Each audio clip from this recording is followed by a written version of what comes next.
Good afternoon, good evening, wherever you're joining us from today. We are doing a special live stream, our weekly live stream here at Third Stage. And today I have a special guest, Adam Cheatham, to discuss the current challenges around implementing Microsoft Dynamics 365 and how you can overcome some of those resourcing issues. So before we intro Adam, I just want to remind everyone that no matter what platform you're on, you can just type questions and engage live in the chat, and we'll be able to see it. And we can ask Adam those live questions now, or if you have additional feedback, we'd love to hear from you. We always love when the audience engages in our sessions here. So if you could just type in the chat where you're joining us from today so we can kind of get the scope of our global audience, and we will intro Adam. So Adam, welcome to the show today. Thanks for having me. So Adam is a director of transformation and strategy here at Third Stage. So Adam, can you just give us a little bit of an introduction around your role at Third Stage? Yeah, so as a director, my responsibility is for helping build teams around our projects and our programs. So when we have somebody come in and has an implementation that they're looking to have some help with, I work to understand their challenges and what it is where their gaps are and what they need, and help put together a team to solve for those needs and then guide the project through to completion strategically. So that's generally what I do in a nutshell, but we can talk a little bit more in detail about it as we go. Yeah, absolutely. So today we're talking about a specific system, and I want to kind of give just some background. Microsoft Dynamics 365 is currently experiencing some implementation and resourcing challenges. When we have these conversations, the objective is to make sure that our client community and audience has the tools and tactics to overcome these challenges. It does not mean that we don't support D365. Actually, on our top 10 ERP systems of 2020, they're actually number one. So I just want to precursor the conversation with this is just something that we want to bring out of and lift the veil on how you can kind of overcome this. So that said, that precursor, Adam, can you give us just the landscape of the current challenges with implementing D365? Yeah, that's I think that there's a lot wrapped up in what you just said, but overall, as you had kind of this boom of implementations that kind of came because of the pandemic, and that stressed an already challenged resource pool, particularly as it pertains to Microsoft Dynamics platforms. Even before the pandemic, we were helping a lot of clients with issues in staffing Dynamics 365 implementations, just from a quality perspective, rather hit or miss. And now that we see you follow on with the boom of ERP and digital transformation projects that happen as part of the pandemic, and you're stressing an already stressed system, if you will. So what we're finding with a lot of folks is some of our clients have really good access to Dynamics 365 teams, and then others do not. So that's really the crux of it, and making sure that you have good team members from your system integrator is a really important component of implementation success. So is this problem, just to clarify, is it unique to Microsoft Dynamics 365, or is this kind of an industry pain point? I'd say it's an industry pain point because of how projects are generally staffed. We've seen it with other software platforms as well. I think the difference for Microsoft Dynamics is that this was a challenge before the pandemic. And with most other providers, if you found a good solid system integrator, they had access to good solid resources, and that wasn't as big an issue with other platforms. With Microsoft, it seemed to you could find a good implementer and then still end up with bad resources, just because of the nature of what you've done as it pertains to the marketplace and staffing that project on the whole. And why do you think that is? Do you have any insight to that specifically? I don't know if I'd say what I have as insight into why that is from a perspective of that setup. I suspect that there are a number of things at hand with the Microsoft Dynamics stuff. One of them is that it is a very strong platform, and so it's been in demand for quite some time. Mhm. The fact that it's Microsoft and most people have all kinds of Microsoft tools as it is, and Dynamics becomes a feed into that, I think speaks to the success of the platform. Mhm. There's also the manner in which Microsoft can be implemented. You don't actually have to be a system integrator to implement Microsoft Dynamics. We have a client that is implementing Microsoft Dynamics Business Central, and they don't have a system integrator at all. Hmm. You know, they don't, they decided to do all of their work in house. So that's kind of part of the challenge. I think that another part of it is Microsoft doesn't get as involved in their implementations as other system integrators or software vendors, Mhm. and there's a little bit of a distancing there. So that might be another part of it. This is all speculation, though. I Yeah, don't have sure. anything that I've seen that is definitively this is why it's hard to Oh, implement yeah. Microsoft Yeah. Dynamics. The other part of it is just that it is a large and complex software package, Mhm. and large and complex software packages are by nature difficult to implement. So. And what happens when you do have these implementation challenges as a client? Does your timeline get pushed back? Does your budget increase? Can you just tell us some side effects of that overall scenario? Yeah, that's a really great question, and I think that there's a core assumption there that you have to recognize, which is you notice it early enough. But generally, if it's something that you notice early enough, you can make changes to the project team, and you can request that those changes are made from your system integrator. So if you find that you do have somebody that is underperforming, maybe they don't understand your business and they're not connecting with it. We've seen that recently uh, with some of our clients and saying, look, they just I don't know why it is I'm explaining how this works again. We're not special in what we do, but it seems like the challenge is in understanding our business. When you start noticing those types of things and start noticing that the quality that you're getting is low, and that you need to make a change, if you make those changes fast enough, early enough, and accurately enough, you can limit the impacts to your implementation. But if it's something that kind of goes on for a little while, somebody we'll continue with the example of somebody who doesn't understand your business the way that they need to design software around it. That person is going to continue to work with a lesser understanding of the your business, and as they continue to work and build your software, that misunderstanding is going to be represented in what gets built, and then what you see is start to see those types of things come out in testing. And that's not unique to Microsoft. It's Mhm. an overall implementation thing.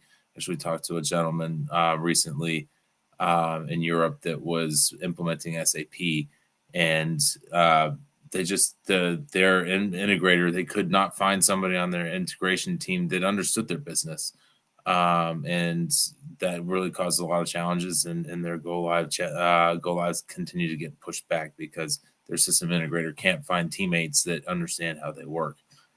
On a Microsoft side of things, as you start to configure components of software, you want to make sure that that understanding is strong and well aligned towards what it is you do as an organization. Because at the end of the day, even the smallest tweak of understanding can lead to something being built inaccurately. Absolutely. And I want to dig into some of those tactics or strategies to be able to overcome some of those issues or barriers in just a second. But I just want to take a minute to recognize some of our global audience joining us. So we've got some Texas here in the United States, all the way over in Norway, some other United States in the East Coast. So just a reminder, if you do have questions or want to join the discussion, just go ahead and comment on whatever platform you're watching on, and we will address your questions here. A lot of times, when we talk about a software specific piece of content, we can get a lot of insight from our user community or Mhm. anyone that has experienced any issues as well. So feel free to engage with whatever social platform you're viewing from today. So let's back up just a little bit, Adam. Mhm. when it comes to Microsoft addressing the lack of resources or maybe the lower quality of integrators, in your opinion, have they done anything to kind of help resolve that in the marketplace? That might be part of the challenge. I haven't seen anything that's Microsoft leading the charge on fixing any of this, and the fact that it's been kind of consistent from Microsoft for quite some time is a part of the challenge. Um, Microsoft has a different type of relationship with their system integrators than most vendors, in that they don't. It is very, very, very rare that Microsoft implements its own software, if at all. Mm, They're entirely dependent on their system integrator network, and part of that is as a result of the antitrust lawsuits that Microsoft had back in the day, and they were kind of forced to create some checks and balances in the way that they approach software, and their ERP is something that is impacted by those types of decisions. So the way that they they have it set up is kind of an arm's length type of thing, mm, even from a perspective of when you sign a contract with Microsoft for enterprise software, that's actually managed by another company, the signature and the maintenance of that contract. So you have Microsoft that you buy the software for, you have this other third party that you contract with Microsoft through, and then you have a system integrator that is responsible for building the software itself. So I think this is that kind of arm's length nature has led mm. Microsoft to be less invested in solving this challenge. But it also is a part of the creation of it, because that dependence on their system integrator network creates a lot of openings for a lot of great things. But as it opens for great things, it also opens for all of the things that come in with that. And I think that's part of the challenge that we're talking about today. And so is that model unique to Microsoft, or is that pretty typical with other systems as well? It is pretty typical with other systems to have a system integrator network. Microsoft is a little bit less directly involved in their implementations, where it's less common for you to know who you can call at Microsoft if you have a problem with your integrator. Whereas with others, Infor, SAP, Oracle, and all of the others, there's usually somebody that's a bit more visible from the vendor if you're working through the system integrator themselves. I think there's also a thought process where when the system integrator is separated the way that Microsoft has them, you have less of a direct connection to the folks that code the software. So let me see if I can think of a way of framing it. Let's say Infor, for example, is building a lot of new programs, the new functionality within their cloud suite, and Infor is creating that, and Infor knows how to implement it. Mhm. That knowledge then gets passed down from Infor to the system integrators once it's built and effective, and then the system integrators get a chance to learn it from the experts Okay. that designed it and built it, right? And have implemented it and all of those things. Whereas with Microsoft, you don't have that same internal consulting services network that Gotcha. is expected to be well, now that Microsoft knows how to do it all themselves, then you add in the system integrator network and that knowledge transfer can happen. I think there's a gap there. Interesting. So when you are looking at a software selection, which we do a lot here at Third Stage, do you take into consideration the challenges of implementation when recommending a specific software? Or and how much does that affect your recommendation for our clients as an independent and agnostic consultant? Yeah, so you have to do two things when you do this. You have to select the right software, and then you have to implement it well. Those are two separate things. The software functionality, when the functionality is there, Microsoft will be recommended, and our assumption is that we're going to help find a partner that can do that. You can to plan away from the risks that come with the Microsoft implementation, is if they don't exist for other system integrators, is not something that we do. However, what we do consider is that if we're going to implement a software system that we know has some challenges, and Microsoft has its own unique challenges. Every other software package has its own unique challenges. But we work with our clients to plan around that. It often becomes part of the risk management tactics and part of the risk log, quality of resources and those types of things. And we do recommend that if you start to interview people before you sign, and who your key roles are. I always like to think about the systems architect as well as the program manager from the system integrator. Both of those roles are folks that you should interview and become very comfortable with before you sign. That's usually the best way of doing it.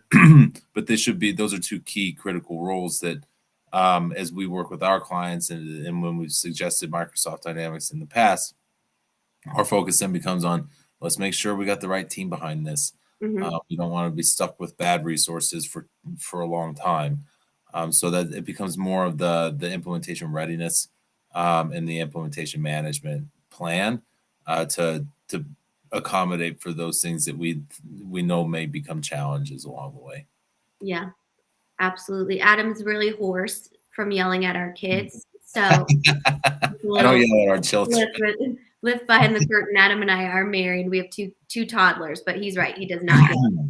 Just a little joke to lighten all of this very technical content. But I want to dig into to show a comment here from one of our LinkedIn users. So the lack of a system integrator has been challenging. I've had to deal with that too. Great call out, Adam. I look forward to learning more on how to deal with these kinds of challenges. So let's talk a little bit about that. Let's talk about if you don't have a system integrator and maybe the quality of system integrator isn't on par with what you need as an organization. What are some things that you can do to overcome that? Well, I was recommending my clients that they consider that their system integrator is the technical team, right? And you want to have technically skilled folks implementing that software. That should come not just from the system integrator, but also from the client side, right? You guys have to be able to match that as a client to be able to understand what's the way the software is being built. And frankly, you're going to have to maintain that software and play a role in that in the future as well. So being engaged at that level, I think, is important. But what we tend to recommend for our clients, regardless of software package, but when that is a tactic for mitigating risk in general, is to have an independent third party run your program management and your change management practices, so that you're managing the implementation on the people side, and the technical side is left to the folks that are skilled in it. If you are asking your system integrator to do things that they are not skilled in, they won't do them well. That's a simple thing, right? That's I'm not a hockey player. I've never been good on ice skates. So if you put me out on the ice with a hockey stick, you know what what you should expect from me. Not a lot.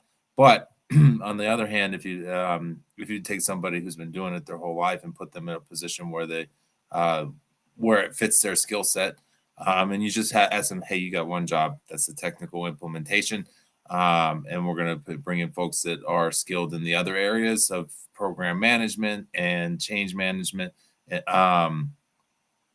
a real good way of mitigating that. It also creates a scenario where you have another set of eyes watching out for you. One of the things that's really hard about implementations is just the sheer fact that it's difficult to know what's just hard and what's going wrong.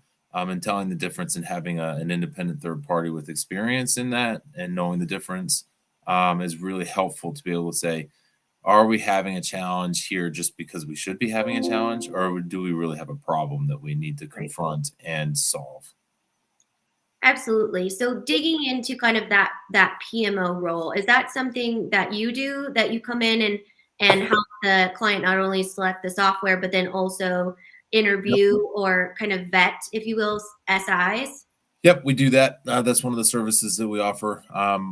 We generally recommend it to anybody that's hiring a system integrator that they take a real close look at that partnership, because that system integrator is going to be a part of your life for 10 to 20 years.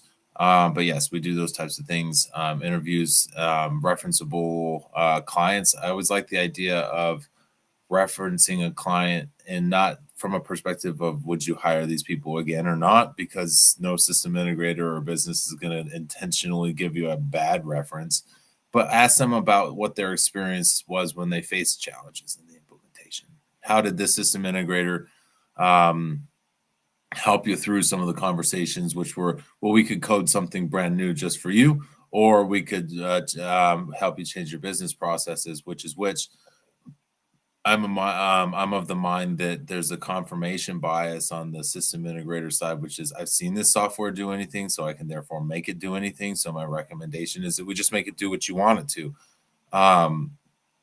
That's not always the right path and can create problems. And when you're talking about a system that requires the level of configuration and encoding that Microsoft does, that's not the way you want to approach the conversation. You want to know, I need to change this software for good, sound business reasons, as opposed to, oh, the system integrator said that they could do it, so we'll just do that, because that gets expensive. Absolutely. And so if you are an organization that's talking to a system integrator or engaged with an SI, and you don't have the knowledge, or you don't, that's not your day job, right, to interview system integrators, what are some questions or some red flags that you should look for or ask in that interview process?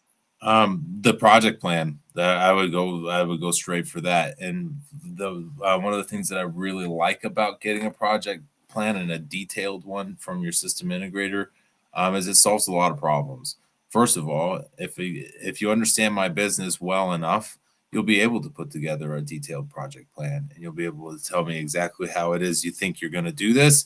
And you'll have areas that are for contingencies when we're going to have these types of conversations in those ones. So a project plan that's specific to me as a client shows an understanding that I know your business well enough to actually create a project plan. What the project plan also does is it gives you an idea of what a realistic timeline is. You know, 12 to 18 months is a big window, and what that actually looks like and when we're actually going to go live are key components of what you should be thinking about deliberately. So that's I like getting my hands on that project plan up front, so that we can start checking those types of things. It also puts you in a spot where you're better prepared when your project does start to have a detailed project plan. And as you start talking through that with your system integrator, having it up front before you sign a contract so that it can be in there, is a real benefit, as opposed to starting that project planning afterwards while it's on the client's dime, if you will. Like, if you're paying for your project plan to be developed at a level of detail that you could have gotten to in the commercial process, then you're paying for something that you may not need to. So I always like to get that level of detail, as much detail as I can. Then it shows the level of quality behind the program management side of things and how it is that system integrator is going to approach a project. Yeah, definitely. That's great insight for sure. And so important, right? Because that's a key player and a key piece of achieving a successful digital transformation. So I'm curious, when you have a client that might have purchased D365, and maybe they're like mid-tier, mid-market, not a huge company that would be a huge priority for a system integrator. Is there a lack of resources that might push out their timeline? Like, do you ever experience a scenario where they purchase the software, but they can't implement it for a really long time because there is no system integrators available or resources available? Yeah, that's another thing that we see a good bit of folks that sign a contract thinking that they're going to start within a couple of weeks, because that's generally been the standard, and it getting pushed out. Get that information up front before you sign. Know when your start date is going to be, know who's going to be on your project, and you can eliminate that problem. I've had a number of folks that are implementing software packages that are signed and waiting. They're paying subscription. Like, keep in mind, software is sold by subscription now. So the idea that your software isn't going to be up and your implementation isn't going to start for 3 months doesn't mean anything to the vendor. They're already getting paid. So as far as they're concerned, that's not a problem. From a perspective of getting that start date moved up, because of resources. If you haven't done your due diligence in the procurement process, then you're in a position where you have to take the next available in line resource, and you're put in a spot. Well, what if that person's not the right one? Well, now you got to make a decision. Do you delay, or do you go with somebody who might be the wrong resource for your project, and that creates other challenges. This same question is kind of reminding me of somebody that I've been speaking with recently, that they have a team which has their system integrator has misjudged their business based on their data, and so they're working to try to figure out how to get the data cleaned up and migrated appropriately. And they don't seem to understand the process. So go live has been delayed multiple times. I think at this point, it was the first couple of delays were out of April, and it was a week at a time. Now kind of gone back and said, so what is it? What is the actual timeline for doing this right? Like, don't tell me what I want to hear, which is we'll be live next week. Tell me what's the truth. And they added another month to say, all right, we'll have it up and running by this date. And the question becomes at this point, well, why is it taking so long? And is it because of a lack of quality of resources? At this point, you're kind of beholden to it in a way which is gives you very few options. And that getting your Microsoft Dynamics platform up and running is in a month, which is now 2 months after your original go live, creates the problem of, well, what if I decided I wanted to fire these people? I can't. At this point, we're talking not only about my data, but about something that's ready to go live, other than the data, we think. And so I have to keep this team together, who has put me in this position by underperforming in the first place, right? So if I change a couple of data guys out and I swap in new ones, how much time does it take for them to learn my business well enough to know how to run my data through this? It's kind of a bit of a catch-22, in that there's not a good option here. So those types of things are we try to identify them earlier if we can, so that we can solve for them before they become a problem. And I think that's really the critical piece of having that independent third party involved, just because it is sort of an investment in the insurance of your overall project. Because if they, are independent, truly consultants, would have the ability and experience to really see these types of things coming, so that, clients aren't in a situation where they have no choice but to go forward on somebody else's timeline and have zero control of their own project.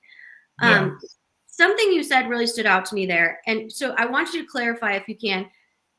So you have to pay for that SaaS service even before you implement it? Yeah. So, and this, you're just as surprised as some of our clients are. Okay. You pay for you pay your first, and depending on terms, you pay your first licensing fees upon signing a contract. And typically you sign your contract with your software vendor. Well,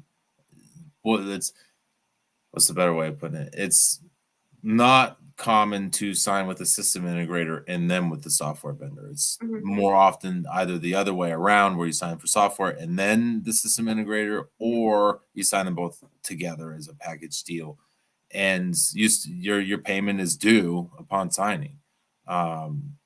This is something that we spend a lot of time talking about internally, about the impacts of subscription software. 5-10 years ago, before this was the mainstay in the marketplace, it was easy to talk to a vendor and say, you know what, all right, we got our licensing fees nailed down. They're perpetual licenses. You buy them once, you own the software. And it was easy to say, but we don't want to pay those license fees until the software is up and running, until we go live, right? It creates an incentive to actually go live, and those types of things. There are some licenses that you'd pay for up front just because you had to have some to use the software and to build it itself. But the bulk of them could be pushed off until go live, at which point then you buy your licenses. Because as far as the system, the vendor is concerned, $1 million in licenses on day one versus on go live, today versus at go live, still $1 million. The number hasn't changed. Whereas with subscription services now, you pay up front, and it's really difficult to get that negotiated out. And then you pay for licenses whether you're using the software or not. It's either quarterly or annually most of the time, but yeah, you pay them before you use them. Wow, I had no idea that was the case. That seems like there would be zero accountability on the side of the vendor to help their customers. They're already getting paid. I mean, there have been we've helped a lot of clients with licensing challenges that had a failed implementation, never went live, and are stuck with licenses that they don't use. Wow. Well, that's a podcast for another time, for sure. Absolutely, because I have a lot of questions, but I won't completely derail and hijack our conversation here. So, if you find yourself as an organization, not for the fault of your own, just what you don't know, right? Mhm. In a situation where they are kind of in this really hard dynamic of being right in between a system integrator that they've already engaged and a software that they're struggling to implement, what are some things that they can do to help move the project forward, or at least triage to make sure they're not blowing their budget or blowing their timeline? Well, for starters, get a good, clear idea of where your implementation is. Is it on track, and what does it look like? You don't want to find out that you're building the wrong software and testing. That's months and months and months into the project. But at the same time, having a good feel for the how well it's going early and often is really a key component of that, so that that all right, these folks are really understanding my business, and so I feel confident in that. Mhm. Microsoft in particular has a number of different types of ways of working that are advantageous in this, that you might find yourself being able to take advantage of a system integrator who is focused on your industry. Mm. Uh, Microsoft by far has creates the most opportunities for intellectual property from system integrators, where you have Microsoft Dynamics platforms that are then built in to fit different niche industries. There's steel making and metals accelerators for some system integrators. Others are more focused on advanced warehousing, and they have their own intellectual property in that. Still others more for things like textiles or for agriculture, or all kinds of different verticals that Microsoft licenses through system integrators called value-added resellers, Mhm. who add their own flavor to the Microsoft platform. And Microsoft is a bit more open with allowing for that type of thing than other providers. So one of the things that you can do to get a leg up is see if you can find a system integrator. Food and beverage is another good example, Mm. who specializes in your industry, so that at least from the very beginning, if they have intellectual property built around something that's unique to you, the likelihood that they understand your business and industry is greater. Yeah, definitely. That sounds like a really smart approach. So I'm curious if any business is kind of immune to these challenges. And I'm just thinking through like bigger multi-million dollar software packages with the bigger system integrators, those types of things. Are those challenges felt by that size of a project and client as well? Yeah, and I'm of the mind that those are actually more expensive problems and harder to detect. Isn't we'll say we'll take a hypothetical client with a hypothetical scenario, right? So you let's say you're a $5 billion company implementing Microsoft Dynamics Finance and Operations, or Finance and Supply Chain, whatever they call it today, and you have a multi-year implementation. You got a very, very large system integrator that's helping you through this. And generally, the biggest system integrators, when they encounter challenges, the first thing they do is add another body to it. And then the second thing they do is add another body to it. And you can guess what the third and fourth things are, right? So what ends up happening is you end up with this army that masks the problem. and increases the cost and drags out the timeline, because now we've got people that are onboarding that need to come up to speed, that need to have an impact, and whether or not they're even quality resources, you're throwing the problem at itself at that point, because you're just rolling the dice on it, and you end up in a spot where you have an army of people that are assigned to your project, and you don't have any idea which ones are quality and which ones aren't. So you end up masking the problem until all of a sudden you can't go live. And as a $5 billion company, you probably have been working on this for a couple of years, and all of a sudden you can't go live, and you're trying to figure out why. And why did it take us so long to learn this? And it's, well, because it's been masked. We've been trying to solve it by not taking the approach of understanding what the problem is in the first place, which is why I think an independent third party is an important piece of the program management of software selections, because that system integrator has no reason to tell you that, well, you know what, we got a bad resource here, so we're going to add another one to help that bad resource. They're not going to tell you that. They're just going to go and they're going to do it, and you're not going to know the reasoning behind it until you end up in a lawsuit, because you'll never know the difference. So those larger companies, I wouldn't say are immune to it.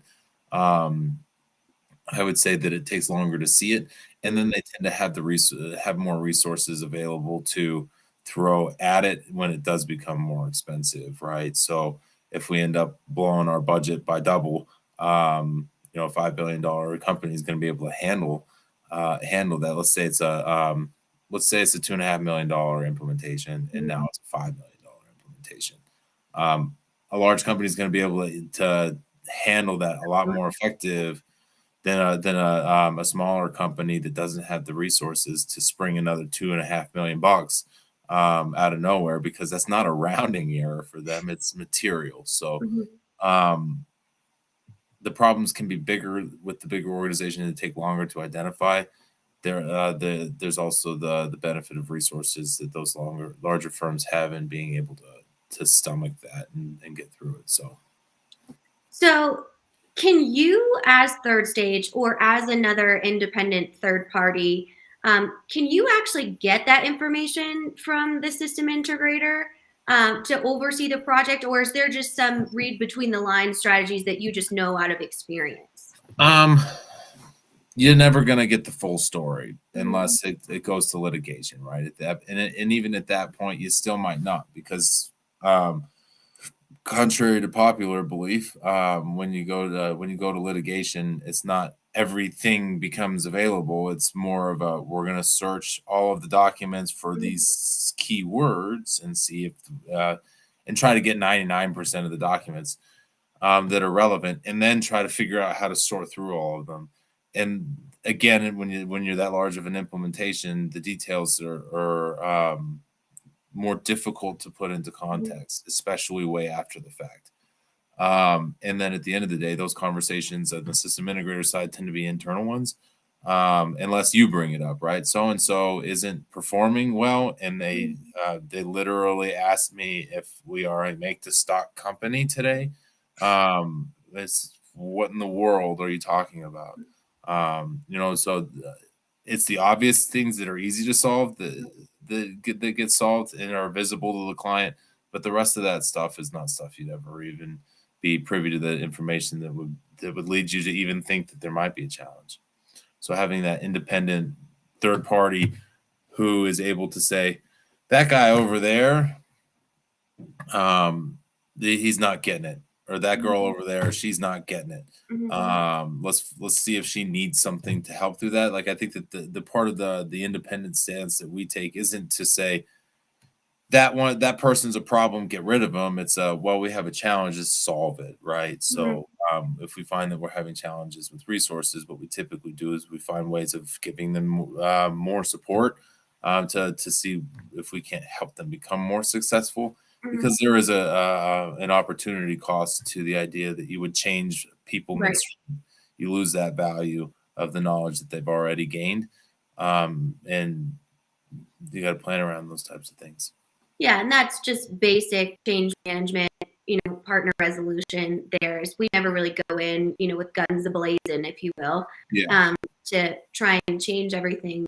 Our position typically is the client advocate, but also in conjunction with the other partners that we work with to be able Mhm. to solve for the maximum business value for our clients. So I think that's really important to understand, because a lot of times there's misperceptions around third stage that yes, we are always going to do what's best for our client, but that doesn't mean that we don't work across the table with different SIs all the time and Yeah. vendors. Well, we're here to be a partner for all those involved, right? That's the general goal, at least from a third stage perspective, which is to say, everybody here wants the same thing, which is to go live on time and on budget and do this effectively as a team. And that's the Mhm. approach that we come at. Absolutely. So I want to kind of ask you, I know you can't talk a ton about your expert witness work because it is extremely confidential, but can you just give us an overview, because you are an expert witness, third stage is an expert witness a lot of the time, for these soft failed implementations that do lead to some sort of lawsuit. So can you tell us kind of the role that you guys play in that? Um, Consultant and investigator, I think, is the easiest way of putting it. Um, when we start to learn, when we get pulled into the expert witness stuff, our first job is to figure out what went wrong and why, right? Mhm. So that's a big part of it, and then kind of consult on the case itself.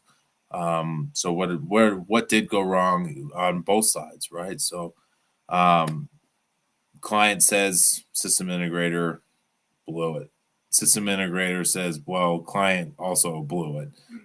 So who blew it? We all did at this point. But when it comes down to the litigation, it becomes a matter of what were the failure points that were the most impactful, and how does that look as it pertains to the success or failure of the implementation itself. Interesting. Yeah, that's definitely something that leads to our independent status. Our non-biased status is a lot of ex, expert witness work, because we don't have any relationships with SIs or vendors from a financial standpoint or a biasy standpoint. So I think that that's important to know too. I'm curious, we talked a little bit, getting back to D365. Is Mhm. there a, we talked about the industry size, the business size, right? Mhm. Being immune to it. Is there any location or global impact for maybe multinational organizations or emerging market organizations to be aware of when it comes to implementing D365? Um, if you're thinking about it from a global level, uh, the I'm trying to think of the best way of framing it, because at the global level, the likelihood that you find one system integrator that's going to do it all across the Mhm, world is generally lower, than to have one for each area, or at least with interrelated folks. mhm, So I would say that on a global scale, if you're looking to implement, if you're looking to go big bang and do everybody all at the same time, you want to have one of those very large system integrators and somebody to keep an eye on them, yeah. that can support each location individually as you're building this globally. If you're talking more of a phase rollout country by country, Mhm, I like a more localized approach that says we're going to build it here and then we're going to lift and shift it to somewhere else. And even at that, if you have one large team that was going phase to phase with one of those larger system integrators, what we see more often is that you still end up with different teams locally. mhm. So having somebody, you don't necessarily have to have the same system integrator site by site if you're doing that type of a rollout. Um, and then since it's generally a different team when you get on the ground, even if it was the same integrator, you don't have the knowledge transfer benefits of using the same one as you would if you were doing a global big bang type of Mhm. deployment. So. And what about those mid-tier businesses that might be located in Africa or the Mhm. Middle East, or areas that might not be a Microsoft hub? what are some considerations for that? We obviously know the challenge of connectivity, right, as a cloud-based software, but what are some other things to consider when considering D365? So part of it's the two different software packages, right? You got finance and operations, and you got Business Central. F&O is the big tier one software. Business Central is more the tier two smaller software package, and that's the one that in most developing areas you find more common. Um, the the advice I would give those folks is saving a dollar today it could potentially cost you quite a lot more money later if you don't do things properly. So cutting a corner, getting the cheapest system integrator out there, doing it yourself, or things that I'd suggest that you take a real strong consideration of the risks that you create in those types of scenarios, and decide whether or not you're willing to accept those risks. Doing it yourself, you don't get a lot of support from anybody, and even project management, if you don't have that skill set in house, becomes a challenge. Hiring the cheapest system integrator out there, well, sometimes you get what you pay for. So do you have what it takes internally to give them the support that they need? Or in both of these scenarios, do you have an independent partner who can help you understand when things are going a little sideways? Because sometimes it's hard to see the forest for the trees when you're in the middle of things. Mm-hmm. That's definitely good advice. And if you are a global organization or located in somewhere outside the US, just a reminder, we do have offices in Africa, APAC, in Australia. We have presence in Hong Kong. And then we also are located in Europe. We have a Europe office too. So if you do have questions and you're not in the greater United States or North America, we also have in language presence for Latin America too. So lots of opportunities there. If you do have questions about your specific situation, feel free to reach out to us. But just to wrap up here, Adam, if you were to give one tip to a client that is considering D365, implementing it within their organization, what would that best practice be? Well, I don't know if I like being pigeonholed to one tip, but what I will say is No that one ever listens to me when I say that, so feel free to give as many tips as you'd like to. well, so for starters, before I answer the question, I just want to say thank you to everybody that's joined us today. And for those of you from Norway, if I spoke to you this morning, hello again.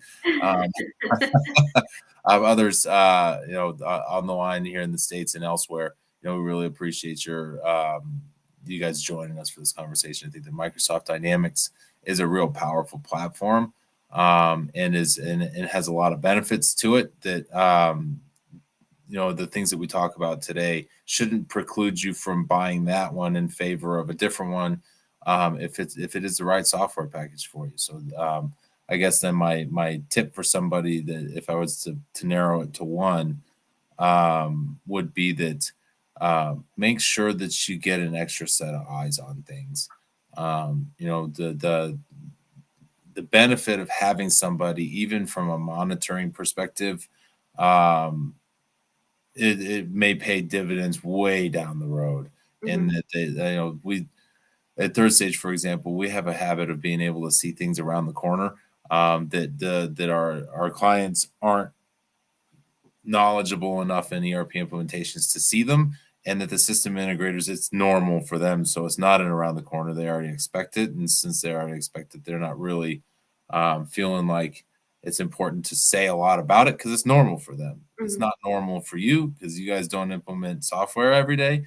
So having somebody that can help identify those areas that are coming and what it is those are looking like, so that you can know how it's supposed to look, is really powerful. So that would be my suggestion, is intentionally having a set of eyes that is designed just for the sheer fact of making sure that the program is managed properly.